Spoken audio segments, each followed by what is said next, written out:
Be honest enough with you to say, man, there's something great inside you. Just because it's great inside you doesn't mean it's going to come out. Everybody ain't going to be great. Over a majority of us are afraid to be great. Because if we're great, if we dare to be great, especially in an arena that we're not supposed to be great, if we dare to be great in a place where people say that black people don't go, or poor people don't go, or girls don't go, or people like you don't go, if we're great in that space, then somebody's going to say that we're not like we used to be. And that's when we get scared, because now they're saying, you ain't really down with us. You ain't really part of what we have anymore. You're not part of this family. You're not part of this community. You ain't part of our hood. You think you different. You think you better. How sad and sick of an insult is that? How sick of an insult is that? How horrible an insult is that? To say to a child, I know a lot of y'all don't feel like kids. I know a lot of you don't feel like kids. Some of you may already have children. Some of you may be participating in raising your family itself, whether it be a sibling or your parents. So it's hard when you hear me say kids, but I need you to understand that you are kids. And why that's important for you to understand is that you still got so much life to live, man. You just get this thing started. Decisions that you made, the decisions that you made, you don't have to make the same decision again. Just because you roll a particular way doesn't mean you have to continue to roll that way. It doesn't have to stay that way. The beauty of being a child is that you're a child. And so you got a lot of room to make different decisions. But if you dare to dream outside of certain circumstances that you find yourself, then you will have to deal with what so many of us had to deal with, somebody saying you think you better. I've had the opportunity to meet some pretty wealthy people, some pretty famous people, white, black, and other. Because I've had the opportunity, one thing I know is that there's a certain sense of insanity that comes from being poor. And what that is it's an insanity that makes a person believe that poverty in and of itself somehow will stop you from being something. And in fact, that if you dream beyond these circumstances and you think you're better than, then there's something wrong with you. I've had the opportunity to work with some wealthy people and their children. I have never once heard them accuse a child or insult a child with, you think you're better. In fact, it's just the opposite. The expectation is that the reason why they're doing the things they're doing is so you will be better. The reason why they put the money into the school, the reason why they do the things, the reason why they live in certain neighborhoods, the reason why they have you studying, the reason why they get them tutors, the reason why they give them all the advantages that life can offer, every single advantage that life can offer, they can bring to bear on the problem that is their life of growing up, is so they can be better. So these two young men wanted to be better. Each one of them was going to lean on their talents. Each one of them was going to take a look at his talents and see which one would get him further. The one who was a pretty good athlete, he wasn't a great student, but he was a good enough kid that he stayed out of enough trouble. He was a part of the capers that took place, and when they went to Dairy Mart without money and they came out with stuff, he was there.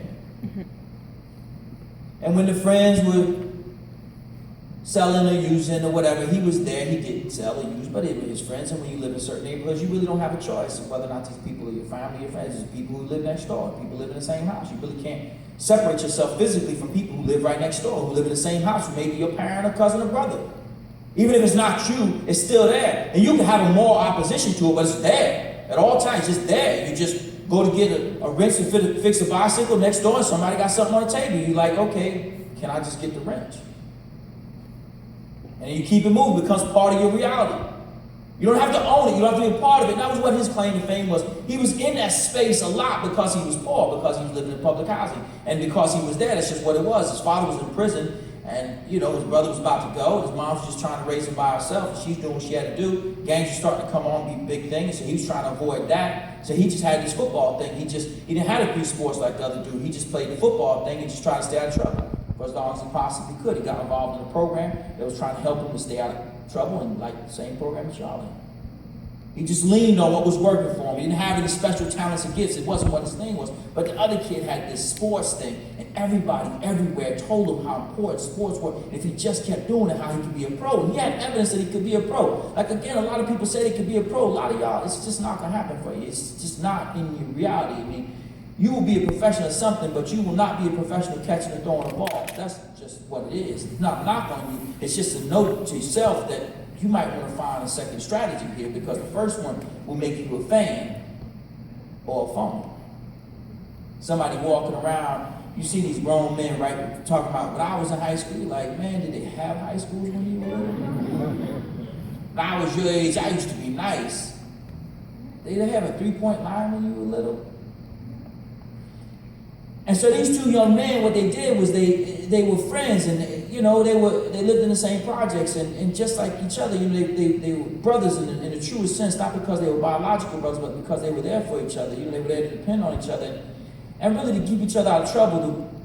The great athlete, he was younger, and the not so great athlete, he was older. They were a year apart. You are now starting to be judged by the company you keep. It's just that simple. People you roll with are an indication of who you are. So the people with the lowest self-esteem hang with the people who have the least amount that they're trying to fight for.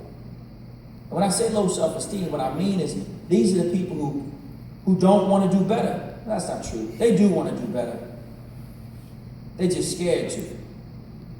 So these are the same people who somebody would take you out of class and bring you to a place like this and you fall asleep. Now, typically I wake people up, but the reason why I don't wake these people up is because I want them to be asleep, because I want them to miss out on all the opportunities that life has for them, because I don't want them to have it. I just don't. They don't deserve it. Who wants to share with somebody who didn't deserve it, who didn't earn it? Somebody just gave it to them because they were there.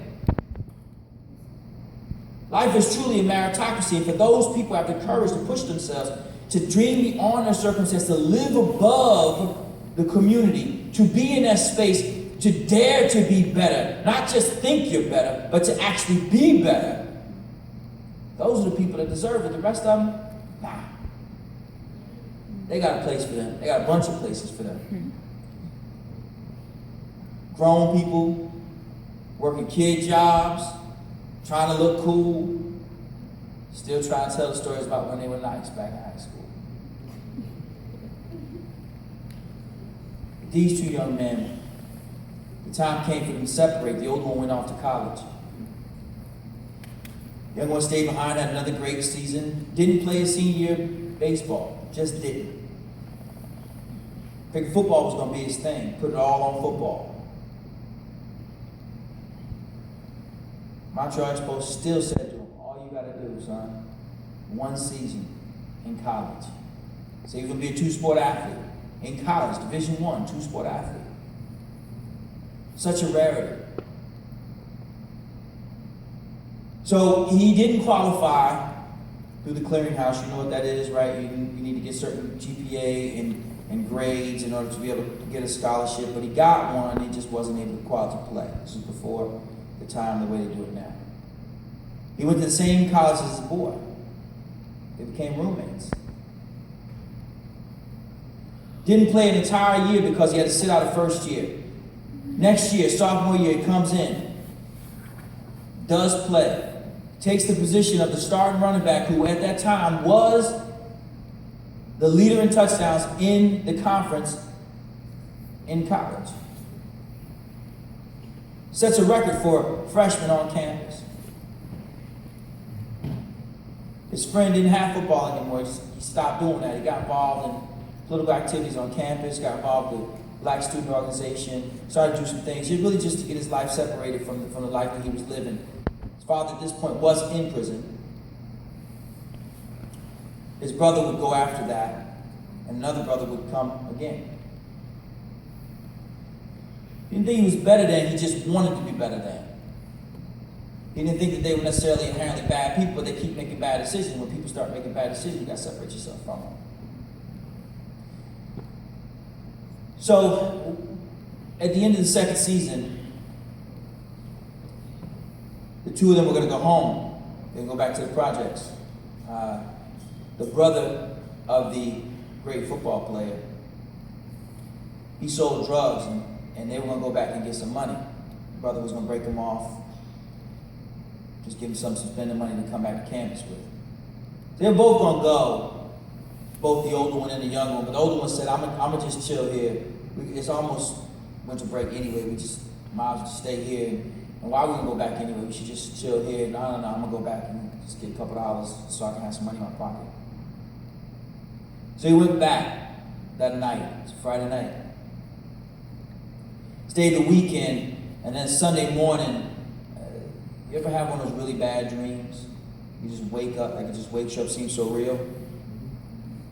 So the older one had a dream, and you know how the phone can be in your dream sometimes, but it actually is ringing. So the phone rang, and when the phone rang, it was the mother of the football player. Said the football player had been shot. He got out with his brother. They were leaving the club.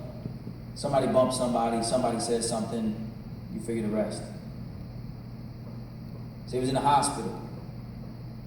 So the older one, he got in his car, he drove as fast as he could to see him. Life changes, man. Life changes real fast. Sometimes on a drop of a dime. It's not even because you want it to. It just does. The challenge that you have is, what level of control do you hope to have over your life? What level of control do you hope to have over your lives? Because there's so many factors around you that could shift it. It gets real simple how life can change at a drop of a hat because of associations, because of the people that you're with, just because of where you are. One person is at school on a college campus just because he was going to do homework. Again, not because he was morally opposed to what the other one was doing, he just didn't think it was a wise thing to do. Another one who went, and by happenstance ends up shot. Well, if you've never seen a person who's been shot, there's nothing cool about it. It's not TV. What bullets do to people is real. They tell me that here in Wilmington, things have gotten pretty violent. And that more and more you are dealing with this as a part of your life. And that there are too many people in this room who know somebody who has been affected by violence, if not you yourself. And sometimes it just happens, right? But more often than not, there's a connection. People who are living their life, who are in part of that. It's random to the extent that it can happen to anybody, but it's not so random in the fact that there are certain places that we just need to stay away from. And to the extent that we can, even when it's in our own neighborhood, we have to make certain decisions. And this young brother made one decision too many.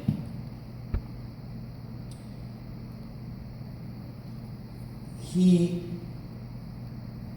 was being attended by the nurses and the doctors, and his mother was outside pacing when the older one arrived. And she just wanted him to be alive. She wasn't really too committed to the football thing. She just wanted her son to not be dead. So the older one went in, he saw him, and he recognized that he couldn't look at him.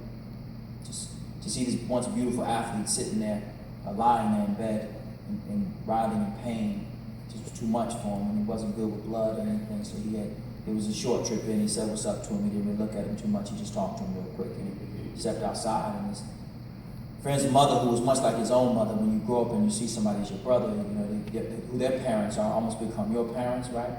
It's sort of the same thing. And they look out for you like you look out for them. And it's just a family, especially when you grow up without much. Everybody seems to, at least in certain neighborhoods, people seem to look out for each other. Even if you beef among the neighborhood, if somebody else comes in your neighborhood, they can't, they just can't come in there and act in your way.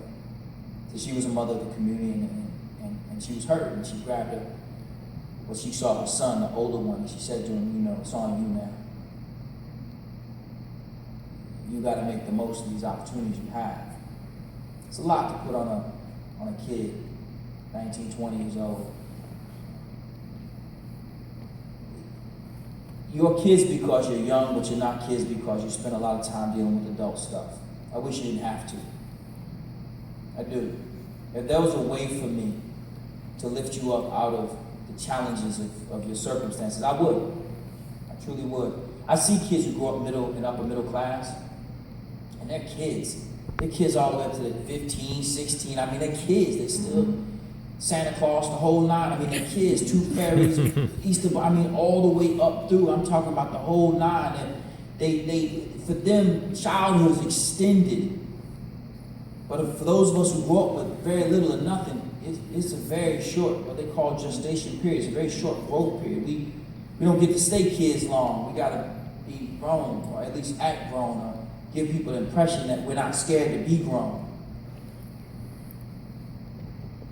They don't walk anywhere. They drive off. They're always driven by a parent. It's just middle class life. I mean, parents come to watch them play soccer, watch them practice soccer, watch them practicing soccer. It's just a whole different thing. Parents are always hovering around. Whereas when you don't grow up with anything, you got to find a way to get to practice if you can get on a team. And you got to find a way to get somebody to buy you some sneakers just so you can play on the team. And you always got to find your own. And I'm telling you, ain't nothing wrong with that, man. Because see, when all is said and done and the chips are where they need to be, you really are being raised to be the stronger of the two. And there's something that's strong inside you that you right now don't really see. You see it as a hindrance. You see it as something that stands in the way. But what you don't understand is that's what's supposed to be making you stronger. See, this is being put on you because there's something different about you. It's not bad, it's good, it's great. In fact, the power that's inside you that makes it possible for you to be able to survive in a certain circumstance that you find yourself in will make you amazing if you dare to dream beyond these boxes of dreams that people keep putting you in.